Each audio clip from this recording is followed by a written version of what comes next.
ተናስተልን ሰላም የተወደዳችሁ እንደምን ቆያችሁ 6 ሰዓት ነው አሁን እዚህ አዲስ አበባ ከሚገኘው የኢቢሲ ዋናው ስቱዲዮ በቀጥታ ስርጭት የምትከታተሉት ዜና ኢትዮጵያ አሁን ጀምሯል። አበይት ነጥቦችን እነሆ። የድጎማ በጀትና የጋራ ገቢዎች ክፍል እያደገ ስለመምጣቱ የፌዴሬሽን ምክር ቤት አፈ ጉባኤ አገኘሁ ተሻገር ተናገሩ።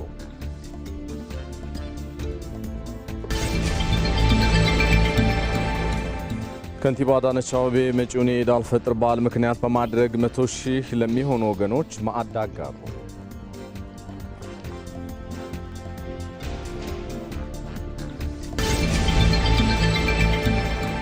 ኢትዮጵያ ብሔራዊ ደህንነቷን አስተማማኝ ለማድረግ እና የጂኦፖለቲካዊ ተሰሚነቷን ከፍ ለማድረግ የባህር በር ጥያቄ ማንሳቷ ኢፍትሐዊነትን ለማረም ይረዳል።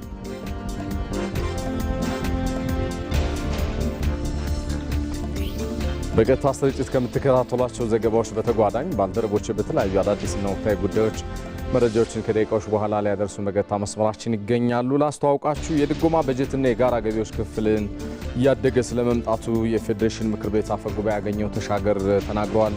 ይህንን የተመለከተ ጉባኤ እየተካሄደ ነው የሚገኘው። ዘጋቢያችን አባዲ ወይናይ በስፍራው አለ።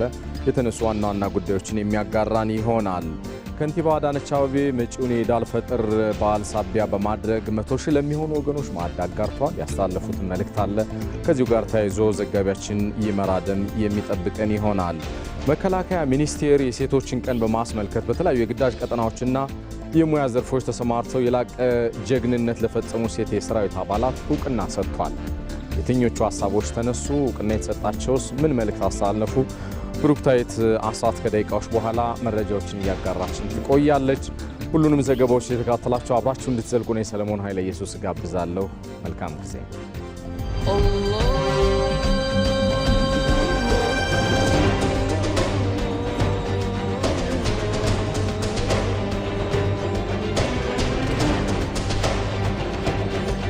ታላቁ የረመዳን ወር ተገባዶ ኢድ አል-ፈጥር እየመጣ ነው።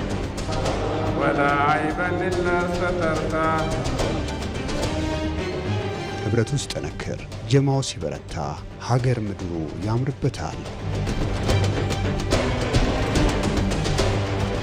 ያለው ለሌለው ሲያስብ፣ ቤተሰብ ከጎረቤት ሲዘያየር፣ ኢትዮጵያዊነት ይደምቃል። እንኳን ለኢድ አል-ፈጥር በሰላም አደረሳችሁ። የኢትዮጵያ ብሮድካስቲንግ ኮርፖሬሽን በልዩ የበዓል ፕሮግራሞች በያላችሁበት ይመጣል። ኢድ ሙባረክ።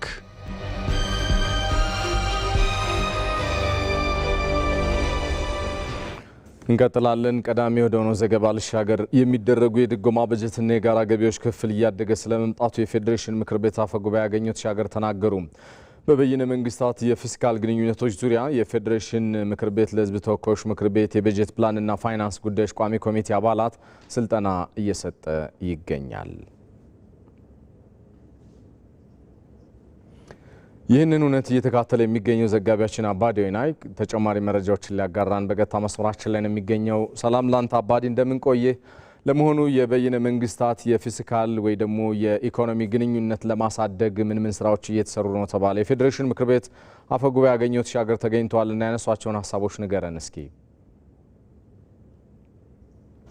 አመሰግናለሁ ሰለሞን። እንግዲህ አንተም ቀደም ብለን እንደጠቀስከው የፌዴሬሽን ምክር ቤት በዛሬው ዕለት በበይነ መንግስታት የፊስካል ግንኙነት ዙሪያ ለሕዝብ ተወካዮች ምክር ቤት የበጀት ፕላንና ፋይናንስ ጉዳዮች ቋሚ ኮሚቴ አመራሮችና አባላት የስልጠና መድረክ በዚሁ በአዳማ ከተማ እያካሄደ ይገኛል። በዚህ መድረክም የፌዴሬሽን ምክር ቤት አፈ ጉባኤ አገኘሁ ተሻገርን ጨምሮ የቋሚ ኮሚቴው አመራሮችና አባላትም እየተሳተፉበት ነው የሚገኘው። በዋናነትም ይህ ስልጠና ዓላማ ያደረገው በበይነ መንግስታት ያለው የፊስካል ግንኙነትን እንዴት ፍትሐዊና ጠንካራ ማድረግ ይቻላል፣ ከዛ ባሻገርም የጋራ ግንዛቤስ እንዴት ማሳደግ ይገባል የሚል ዓላማ ይዞ ነው እንግዲህ ይህ መድረክ እየተካሄደ የሚገኘው። በተለይም እንደሚታወቀው የበይነ መንግስታት የፊስካል ግንኙነት በዋናነት ትኩረቱን የሚያደርገው ሀብትን ከፌዴራል መንግስት ለክልሎች ወይም ደግሞ በየደረጃው ለሚገኙ ለመንግስታት መዋቅር የሚተላለፍ የአሰራር ስርዓት ነው። ታዲያ ይህ የአሰራር ስርዓት ውጤታማና ፍትሐዊ በሆነ መልኩ እንዲከናወን ለማስቻል በርካታ ተቋማት የሚሳተፉበት ነው። ነገር ግን በዋናነት የፌዴሬሽን ምክር ቤት የሚመራው ከመሆኑ ጋር ተያይዞ ይህንን ስራ እንዴት በቀጣይ ማጠናከር ይገባል በሚል ዙሪያ ላይ እንግዲህ ዛሬ የስልጠና መድረክ እየተካሄደ ይገኛል። የፌዴሬሽን ምክር ቤት እንደገለጸ ከሆነ በተለይም ፍትሃዊ የሆነ የበይነ መንግስታት የፊስካል ግንኙነትን ለማጠናከር ስራዎችን በስፋት እየሰራ እንደሚገኝ አንስተዋል። ከዚህ ውስጥ ከሚሰራቸው ስራዎች መካከል ብንመለከትም የአሰራር ስርዓቶችን በማጠናከር ከዛ ባሻገርም የሚሰበሰቡ ወይም ደግሞ የሚታለፉ የጋራ ገቢዎች ክፍፍልን በማጠናከር የድጎማ በጀትን በማከፋፈል ረገድ ስራዎችን በስፋት እየሰራ እንደሚገኝ አንስተዋል። ከዛ ባሻገርም የፌዴራል የተለያዩ መሰረተ ልማቶችን ፍትሃዊነትን ለማጠናከር የሚሰሩት ስራዎችን የቁጥጥር ስራዎችን በስፋት እያከናወነ እንደሚገኝ የተገለጸው ማለት ነው። እንግዲህ በዛሬው መድረክ ተገኝተው ንግግር ያደረጉት የፌዴሬሽን ምክር ቤት አፈ ጉባኤ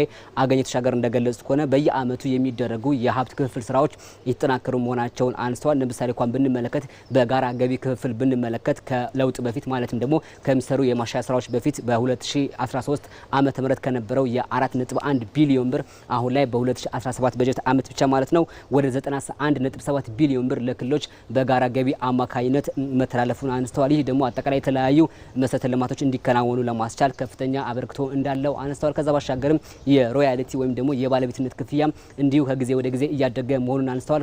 በ2013 ዓመተ ምህረት የነበረው የሮያሊቲ ክፍያ 11 ሚሊዮን ብር ብቻ ነበር። ነገር ግን ባለፈው አመት ማለትም በ2017 በጀት አመት የሮያሊቲ ክፍያ ማለትም ከከፍተኛ ማዕድንና ፔትሮሊየም የሚሰበሰቡ የገቢ ምንጭ ማለት ነው ወደ 468 ሚሊዮን ብር ለክልሎች መተላለፉን አንስተዋል። ከዛ ባሻገርም ደግሞ በድጎማ በጀት ላይ የሚተላለፉ በጀቶች ወይም ደግሞ የገንዘብ መጠኖች ከጊዜ ወደ ጊዜ እድገት እያሳዩ እንደሚገኙ አንስተዋል። ይህ ደግሞ በተለይም በክልሎች መካከል ያለውን ፍትሃዊ ተጠቃሚነትን ፍትሃዊ የመሰረተ ልማት ተደራሽነትን ለማሳደግ አይነተኛ ሚና እንደሚጫወት አንስተዋል።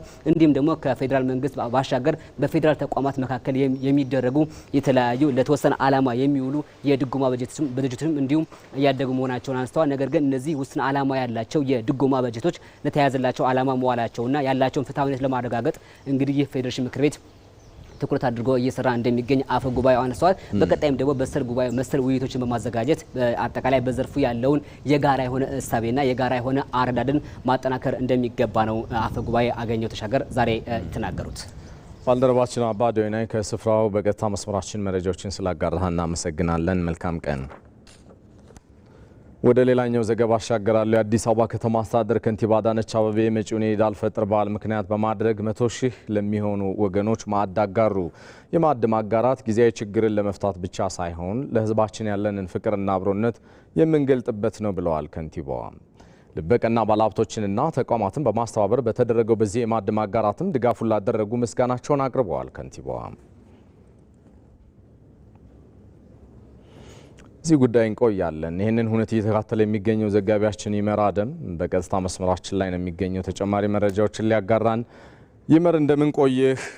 የማዕድ ማጋራት እንግዲህ መተሳሰብ፣ አብሮነት፣ አንድነት የሚታይበት ነውና ድጋፍ ሲደረግ የተላለፉ ዋና ዋና መልእክቶችን ንገረን እስኪ። አመሰግናለሁ ሰለሞን። እንግዲህ የበዓል ማሳለፊያ ድጋፉ የዘይት ዱቄትና ሩዝ ግብአቶች የተካተቱበት ነው። በአጠቃላይ ደግሞ ድጋፍ የተደረገላቸው ወገኖችም አቅመ ደካማ እንዲሁም ደግሞ በዝቅተኛ ገቢ ያላቸው በዝቅተኛ ደረጃ የሚገኙና ለአካል ጉዳትም የተዳረጉ እንዲሁም ደግሞ ጧሪና ቀባሪ ወይም ደግሞ ደጋፊ የሚያስፈልጋቸው ቀድሞ የሀገር ባለውለታ የነበሩ የከተማ ነዋሪዎች ወይም ደግሞ ወገኖች ናቸው። እንግዲህ በዚህ በረመዳን ወር የከተማ አስተዳደሩ እነዚህን ወገኖች በማሰብም ከዚህ ቀደም ሙሉን የረመዳን ወርን ሙሉ ሳይቸገሩ ለማሳለፍ በከተማዋ 28ቱም የምገባ ማዕከላት ላይ ወደ 27 ሺህ የሚሆኑ ወገኖችን የኢፍጣር ዝግጅት በማዘጋጀት እንዲያፈጥሩ ወዛ እንዲመገቡ ሲያደርግ ቆይቷል። እንግዲህ ከዛ ባሻገር ደግሞ መጪው የኢድ አልፈጥር በዓል ነውና በዚህ ላይ ደግሞ የበዓል ማሳለፊያ ሳይቸገሩ በዓሉን ከሌላው ወንድምና እህቶቻቸው ጋር እኩል ተደስተው እንዲያሳልፉት የሚያስችል ድጋፍ ነው የተደረገው። በዚህም እንግዲህ ከንቲባ አዳነች አቤቤ በመልእክታቸው ይህ የምናደርገው ድጋፍ ለነዋሪዎቻችን ለሕዝባችን ፍቅርን፣ አብሮነትን የምንገልጽበት ነው። አንዱ በልቶ አንዱ ተርቦ ወይም ደግሞ ተጠምቶ የሚያድርበት አይኖርም። አዲስ አበባ ከተማ ስትቀየር ስትለወጥ ነዋሪዎቿንም የተቸገሩትን የሚሆኑ ይዛ ነው የምትቀይረው። ስለዚህ ነዋሪዎቿ እስከሆኑ ድረስ እሷንም ከሚገኘው ልማትና ትሩፋት ተቋዳሽ ወይም ደግሞ ተካፋይ የሆኑ የሚሄዱበትን ነገር ነው የምናደርገው ብለዋል ከንቲባ አዳነች አቤቤ በመልእክታቸውም ይህ ጊዜያዊ ችግርን ከማስታገስ ወይም ደግሞ ጊዜያዊ ችግርን ከመፍታት ባሻገር በዘላቂ የልማት ስራዎቻችንም በከተማው ላይ አመርቂ ወይም ደግሞ በጣም በርካታ ስራዎች ውጤት እያስመዘገቡ ነው ብለዋል። እዚህ ላይ ያስተላለፉትን መልእክት እስኪ ተከታትለን እንመለስ። ይህንን ማዕድ የማጋራት ፕሮግራም ስናካሄድ ጊዜያዊ ችግርን ለመቅረፍ ብቻ አይደለም፣ ለነዋሪዎቻችን ለህዝባችን ያለንን አክብሮት፣ ፍቅር የምንገልጽበት ነው። በቋሚነት ደግሞ ችግርን በዘላቂነት ለመፍታት በርካታ ጥረቶችን እያደረግን ነው። እሱም በፍጥነት ውጤት እያመጣ ስለሆነ ዘላቂ ልማቶቻችን በቋሚነት ዜጎቻችንን ተጠቃሚ የሚያደርጉበት ሂደቶች ከፊታችን በፍጥነት እየመጡ ናቸው። በድጋሚ እንኳን ለኢድ አልፈጥር በዓል ዋዜማ በሰላም አደረሳችሁ ማለት እወዳለሁ። ከንቲባዋ በከንቲባ ጽሕፈት ቤት ማዕድ ካጋሩት 2000 ወገኖች ባሻገር አጠቃላይ በከተማ ደረጃ 100,000 የሚሆኑ ወገኖች ናቸው ዛሬ የበዓል መዋያ የማዕድ ማጋራቱን ተጠቃሚ የሆኑት። ይህም ማለት በሁሉም ክፍለ ከተሞች በሁሉም ወረዳዎች የሚከናወን ነው። በዚህ መርሃ ግብር ላይ ልበቀና ባለሀብቶችን በማስተባበር የተሰራ ስለሆነ ድጋፍ ያደረጉ ባለሀብቶችንም ከንቲባዋ አመስግነዋል። በመጀመሪያ የሜድሮክ ኢንቨስትመንት ግሩፕ ዋና ስራ አስፈጻሚ ጀማል አህመድና እንዲሁም ደግሞ የተባበሩት አረብ ኤሚሬቶች ኤምባሲ በዚህ ማዕድ ማጋራቱ ድጋፍ ያደረጉ ስለሆኑና በሌሎች በክፍለ ከተማ በወረዳ ደረጃ እንዲሁ ይህንን አስበው ወገኖቻቸውን በዓል ተደስተው እንዲውሉ ድጋፍ ላደረጉ አካላት ተቋማትና እንዲሁም በጉልበታቸው ለሚያግዙ ወጣቶች ጭምር ምስጋናቸውን አቅርበዋል። ከንቲባዋ በእኔ በኩል ያለው ይሄ ነው። ሰለሞን ባልደረባችን ይመራደም ተጨማሪ መረጃዎችን ስላጋራህ እናመሰግናለን። መልካም ቀን ይሁን። የተወደዳችሁ እንቀጥላለን። ኢትዮጵያ ብሔራዊ ደህንነቷን አስተማማኝ ለማድረግና የጂኦፖለቲካ ተሰሚነቷን ከፍ ለማድረግ የባህር በር ያስፈልጋታል። የባህር በር ጥያቄ ዜጎች በተለያየ መልኩ በታሪክ ሲያነሱት የቆዩ ቢሆንም አሁን በመንግስትና በሕዝብ የሀገር ህልውና ሆኖ መነሳቱ ኢፍትሐዊነትን የማረም ጉዳይም ጭምር ሆኖ ፊት ለፊት መጥቷል። ባልደረባችን ባየ ሙላት ተከታዩን አጠናቅሯል።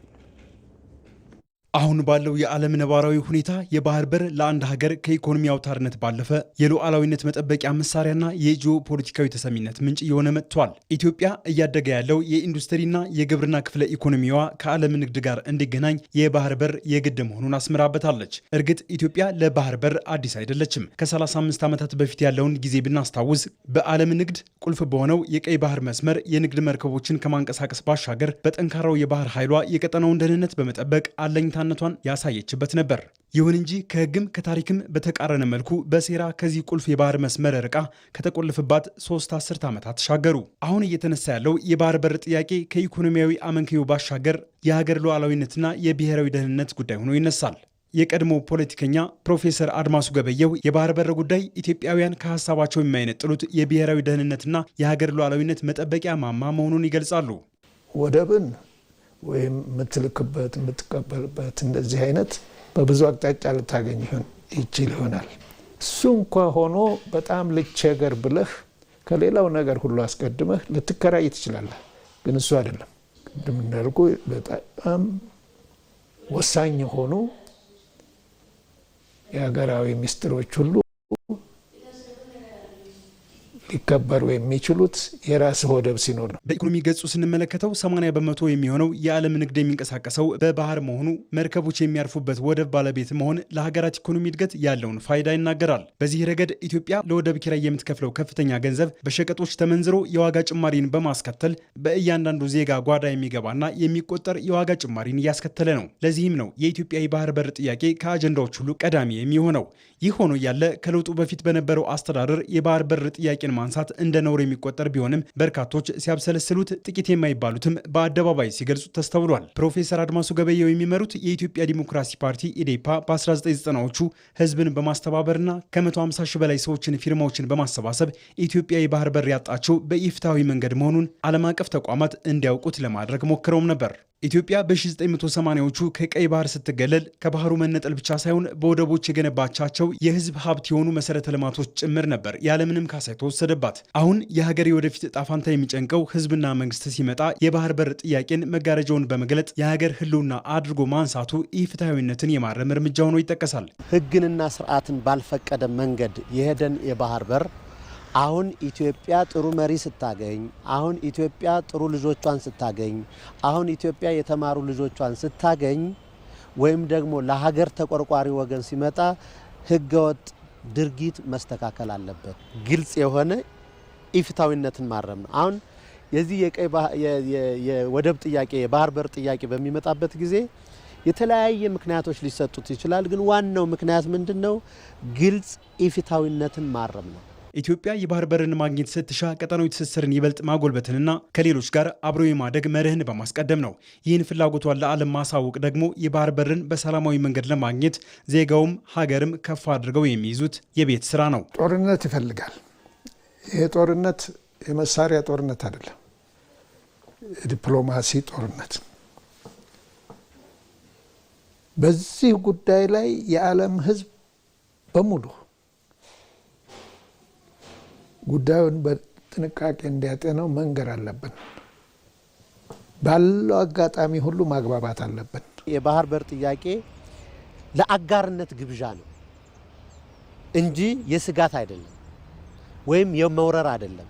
በጋራ በአጋርነት እንደግ የሚል ጥያቄ ነው። ስለዚህ የኢትዮጵያ ጥያቄ ሳይሆን የምስራቅ አፍሪካ ቀጠና ጥያቄ መሆኑ የትብብር ጥያቄ ተደርጎ መወሰድ አለበት። የኢትዮጵያ የባህር በር ጥያቄ 130 ሚሊዮን ገደማ የሚጠጋ ህዝብ የተጋረደበትን ተራራ የሚንድ ታሪካዊ ቁጭትን አራግፎ የወደፊት ሀገራዊ የብልጽግና ጉዞን የሚወስን በመሆኑ መንግስት፣ ፓርቲዎች፣ ዜጎች፣ ሲቪክ ማህበራትና ሌሎችም በአንድ ድምፅ የሚናገሩለት ሊሆን ይገባል። መከላከያ ሚኒስቴር የሴቶች ቀንን በማስመልከት በተለያዩ የግዳጅ ቀጠናዎች የሙያ ዘርፎች ተሰማርተው የላቀ ጀግንነት ለፈጸሙ ሴት የሰራዊት አባላት እውቅና ሰጥቷል። በእውቅና መርሃ ግብሩ ላይ የመከላከያ ሚኒስትሯ ኢንጂነር አይሻ መሐመድ፣ የሴቶችና ማህበራዊ ጉዳይ ሚኒስትር ዶክተር ኤርጎጌ ተስፋይና ሌሎችም ከከፍተኛ አመራሮች ተገኝተዋል። እዚህ ጉዳይ ላይ እንቆያለን። መድረኩን እየተከተለች የምትገኘው ዘጋቢያችን ብሩክታይት አስራት ተጨማሪዎችን ልታጋራን በቀጥታ መስመራችን ላይ ነው የምትገኘው። ብሩክታይት ሰላም ላንቺ፣ እንደምን ቆየሽ? የእውቅና መድረኩ ላይ የተላለፉ መልእክቶች እንደዚሁም ደግሞ በዘርፉ ያለው የሴቶች ተሳትፎ በመከላከያው ዘርፍ ማለቴ ነው እንደምን ተገለጸ የሚሉትን ሰብሰብ አድርገሽ ንገሪን እስኪ።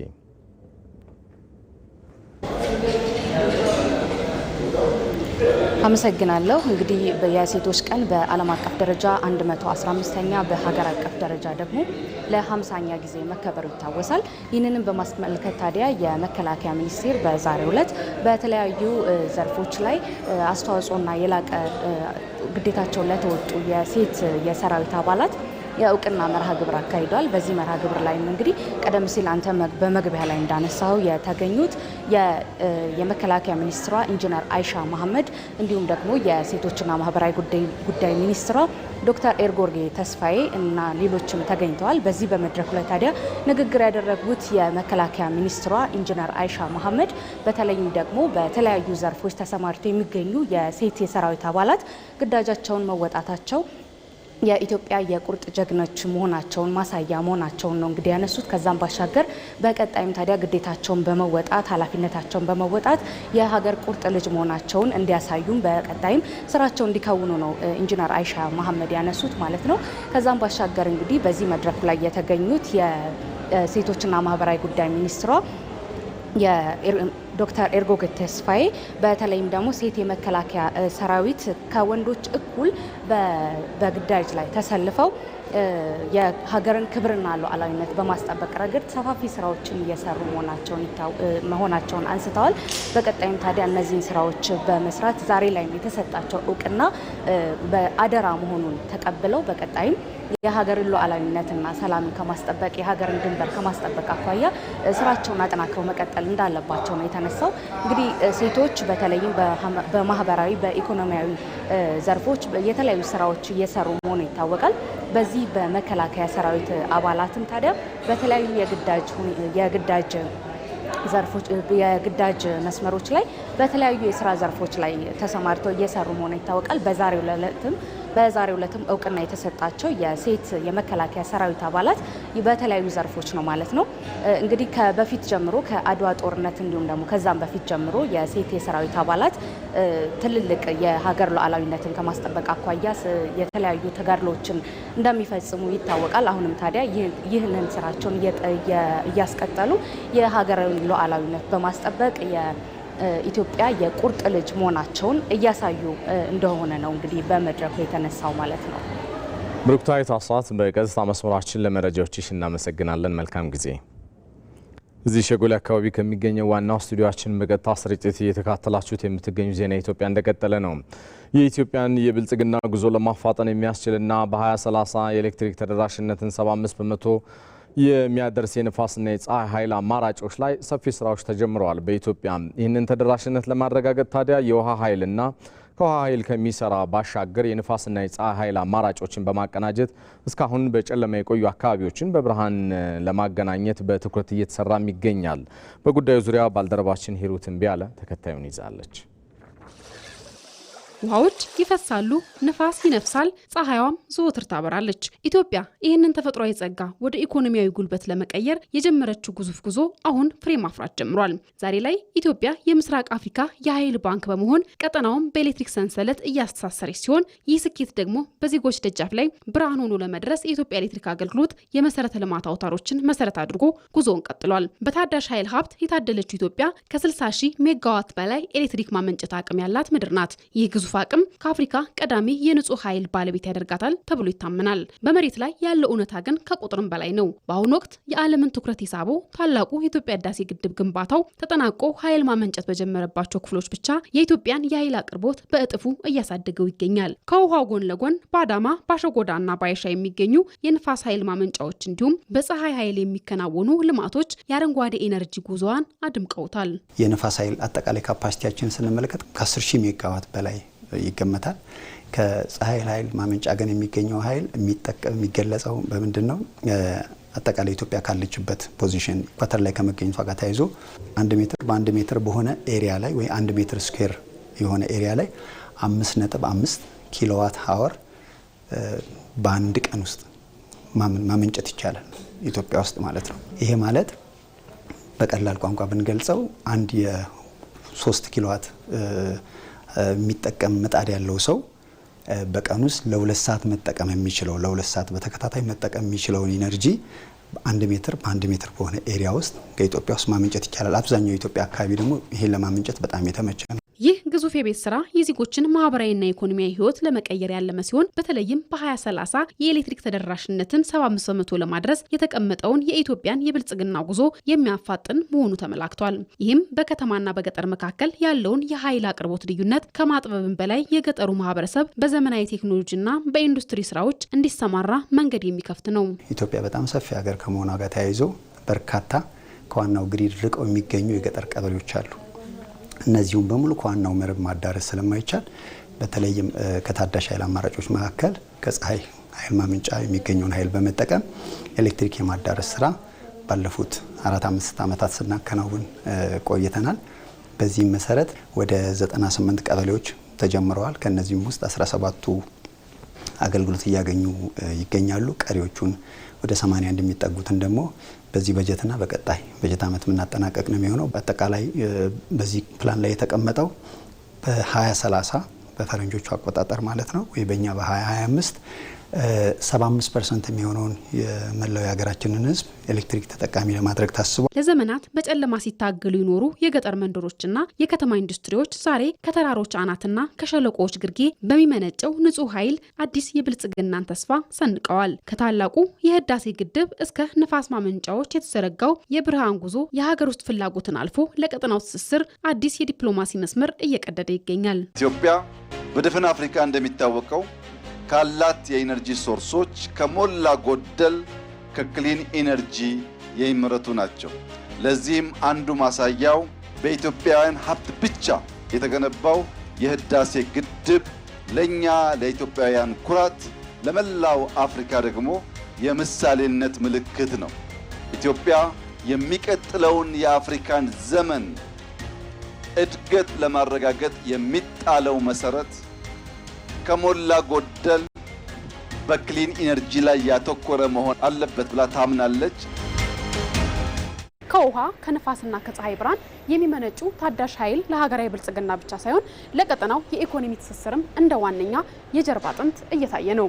በመሆኑም የዚህ ጉዞ ዋነኛ ስኬት የሚለካው የሚመነጨውን ኃይል ለሁሉም ዜጋ ተደራሽ በማድረግ ላይ ነው። የኢትዮጵያ ኤሌክትሪክ አገልግሎትም ይህንን ግዙፍ የታዳሽ ኃይል አቅርቦት ወደ እያንዳንዱ መኖሪያ ቤትና የኢንዱስትሪ መንደሮች ለማድረስ ሰፋ ያሉ የመሰረተ ልማት ዝርጋታዎችን እያከናወነ ይገኛል። በተለይም ዘመናዊ የኃይል ማስተላለፊያ መስመሮችን በመዘርጋትና ለገጠሩ ማህበረሰብ የተደራሽነት አማራጮችን በማመቻቸት ረገድም የሚሰሩ ስራዎች ለሀገራዊ ብልጽግና ፋይዳቸው የላቀ ነው። በኢትዮጵያ ከ10 እስከ 15 በመቶ የሚሆኑ ዜጎች ለኩላሊት ህመም ተጋላጭ ናቸው። የኩላሊት ህመም የሚያደርሰውን የጤናና ማህበራዊ ጫና ለመቀነስ ታዲያ የቅድመ መከላከል ስራዎች ላይ መበርታት እንደሚያስፈልግ ይገለጣል። ኤርሻዳይ እንደማገኝ በሀገራችን የኩላሊት እጥበት ከሚካሄድባቸው የህክምና ማዕከላት አንዱ በዘውዲቱ መታሰቢያ ሆስፒታል ውስጥ ይገኛል። ማዕከሉ ከተቋቋመ 10 ዓመት ያስቆጠረ ሲሆን የኩላሊት እጥበት አገልግሎትን እየሰጠ ይገኛል። ተመልካቾች በኩላሊት ህመም የተለያዩ ዜጎች በተለያዩ ጊዜያቶች ሲሰቃዩ እንመለከታለን። አሁን የምገኘው እንግዲህ ዘውዲቱ መታሰቢያ ሆስፒታል ውስጥ ነው የምገኘው። የምገኝበት ሆስፒታል እንግዲህ የኩላሊት እጥበት የሚከወንበት ክፍል ውስጥ ነው የምገኘው። ከ10 እስከ 15% ማለት ይቻላል በኢትዮጵያ በተለያዩ የኩላሊት ህመም ዜጎች ይሰቃዩበታል። ታዲያ ይህ ሆስፒታል ከ10 ዓመት በላይ ደግሞ የኩላሊት እጥበት ሲከውን እንደቆየ ብዙ መረጃዎች ያመላክታሉ። አሁን የምገኝበት የዘውዲቱ መታሰቢያ ሆስፒታል ባለሁበት ቦታ ላይ የኩላሊት እጥበት የሚያደርጉ የተለያዩ ዜጎች እዚህ ክፍል ውስጥ ይገኛሉ። ወጣት አብዱሰላም ሙዘይን የኩላሊት ታማሚ ሲሆን በማዕከል ውስጥ የእጥበት ህክምናን በመከታተል ላይ ይገኛል። ስር የሰደደ የኩላሊት ህክምና ከፍተኛ ወጪን ይጠይቃል። በዚህም የተነሳ የኩላሊት እጥበትና የኩላሊት ንቅለ ተከላን የመሳሰሉ የህክምና አገልግሎቶችን ለህብረተሰቡ ማድረስ እንደ ኢትዮጵያ ላሉ ታዳጊ ሀገራት አዳጋች ነው። አብዱል ሰላም እንደሚለው በዘውዲቱ ሆስፒታል ህክምናን ከማግኘቱ በፊት በግል ህክምና ተቋማት የእጥበት ህክምናን መከታተል ከፍተኛ ገንዘብ የሚጠይቅ በመሆኑ አገልግሎቱን ማግኘት ፈታኝ እንደነበረ ይናገራል።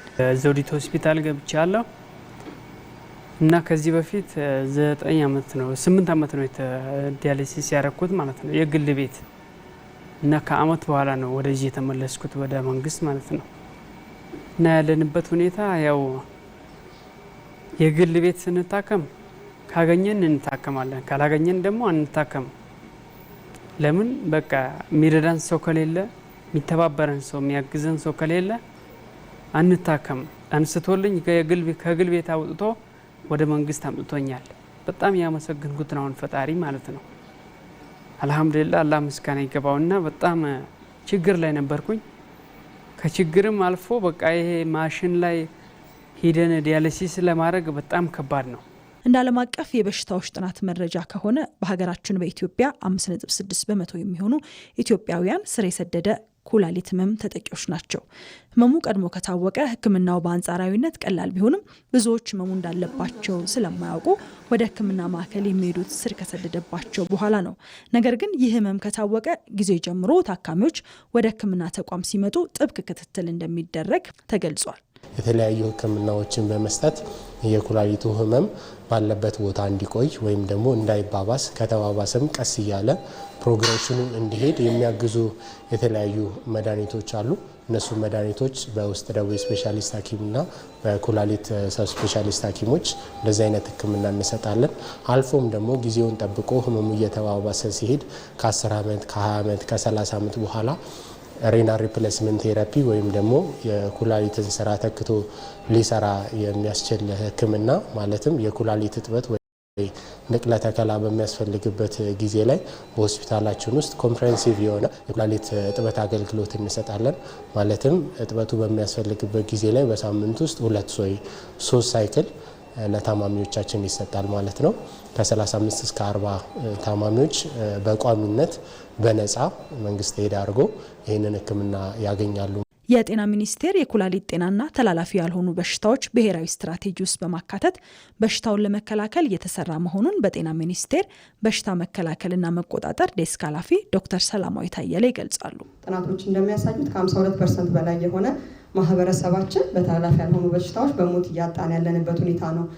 ከምን ጊዜውም በተለየ ትኩረት እያገኘ ያለ በሽታ እንዲሁም ደግሞ ጫናው ደግሞ የተሰሩ ካሉ ስራዎችን በላይ ከፍ እያለ ያለበት ጊዜ ላይ ያለ ነው። በየዓመቱ መጋቢት 3 ቀን የሚታሰበው የዓለም የኩላሊት ቀን በአዲስ አበባ ዘውዲቱ መታሰቢያ ሆስፒታል ተከብሮ ውሏል። የተወደዳችሁ ለሰዓቱ ያልናቸው የዜና ኢትዮጵያ ጉዳዮቻችን እነኚህ ናቸው። ቀጣይ ደቂቃዎቻችሁን ከተመራረጡ የቢዝነስና የስፖርት ዘገባዎች ጋር ታሳልፋላችሁ። ባልደረቦችን እንደየቅደም ተከተላቸው ይጠብቋችኋል። 7 ሰዓት ላይ በሌሎች ጉዳዮች ነው የምንመለሰው። መልካም ጊዜ ነው።